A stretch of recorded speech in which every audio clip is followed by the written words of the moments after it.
the greatest pleasure about being involved with this project and spending time out here, because I can come out here in an evening and enjoy the fading light and look out here.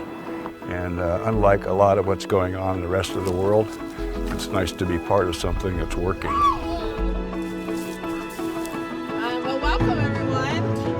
I just think, what is wrong with those trees? They look yellow. There it is, right there. Paddling parallel down the side.